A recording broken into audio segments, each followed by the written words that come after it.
3500 लोगों को जो है वो इनवाइट इशू किया है कैनेडियन गवर्नमेंट ने।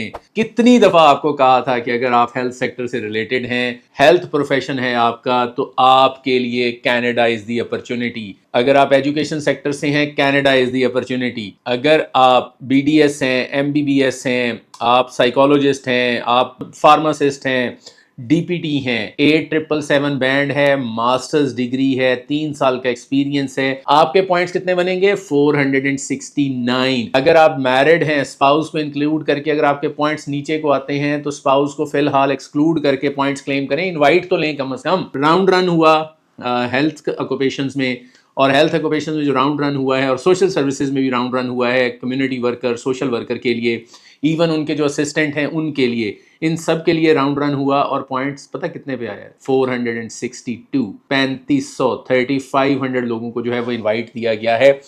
अब ये लोग जो हैं अगर अपनी एप्लीकेशन को जो है वो ठीक तरह से सबमिट कर देते हैं तो 6 महीने के अंदर अंदर इनको वीजा मिल जाएगा। आपको एक मजे की बात बताता हूँ। लेट्स सपोज आप और इसकी जो कट ऑफ डेट रही है वो रही है December 2, 2024। मतलब 462 वाले के लिए ये कट ऑफ डेट है, 463 वाले के लिए ये डेट अप्लाई नहीं होती, 463 से एंड अबव सारे ही निकल गए। सो अब मैं आपको मजे की बात बताता हूँ। लेट्स सपोज आपके पास मास्टर्स डिग्री है, आपके पास जो है वो एक्सपीरियंस है हेल्थ या सोशल सर्विसेज से रिलेटेड, और आपके पास 8777 बैंड है, आपके पॉइंट्स बने 460, और आपकी एज जो है वो 30 से कम है, आपके पॉइंट्स कितने बने? 469। आपकी EC आपने करवाया विद इन ऑलमोस्ट 35 डेज में हो जाता है। उसके बाद आपने IELTS इन 35 डेज में आपने IELTS या PT कोर कर लिया और ये बैंड ले लिया, ये भी हो गया। और उसके बाद जो है वो आपने सबमिट किया अपना एक्सप्रेशन ऑफ इंटरेस्ट, 2 महीने वो लग गए, 1.5 से 2 महीने एक्सप्रेशन ऑफ इंटरेस्ट सबमिट किया, राउंड रन हुआ, आपकी सिलेक्शन हो गई, 6 महीने में वीजा मिल गया। कितने अरसे में आप कनाडा में होंगे?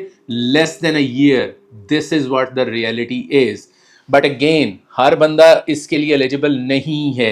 ये किन लोगों के लिए है? दोबारा से सुन लें, जिनके पास मास्टर्स डिग्री है। अब देखें, professional degree MBBS, BDS, DPT ये प्रोफेशनल डिग्रीज हैं, ये मास्टर्स की इक्वल होती हैं। 8777 बैंड हो गया, एज लेस देन 30 हो गई। स्पाउस के साथ अगर आपके पॉइंट्स नीचे को आ रहे हैं तो स्पाउस को फिलहाल तो एक्सक्लूड करके इनवाइट लें, PR ले लें, उसके बाद स्पाउस को स्पाउस वीज़ा पे बुला लें। कोई बात नहीं, 2-3 महीने के लिए अगर आपको हस्बैंड और वाइफ को अलग अलग रहना पड़ गया तो कोई ऐसी क़यामत नहीं आने वाली, लेकिन आपको कनाडा की परमानेंट रेजिडेंसी मिल जाएगी। अगर आप इस चीज़ में इंटरेस्टेड हैं तो अगर आप ये क्राइटेरिया मीट करते हैं तो फिर express entry is the opportunity, otherwise provincial nomination programme is the opportunity. So what you need to do is you can contact us in our Peshawar, Islamabad, Lahore, Faisalabad office, या आप हमें सोशल मीडिया पे भी कॉन्टैक्ट कर सकते हैं। Thank you.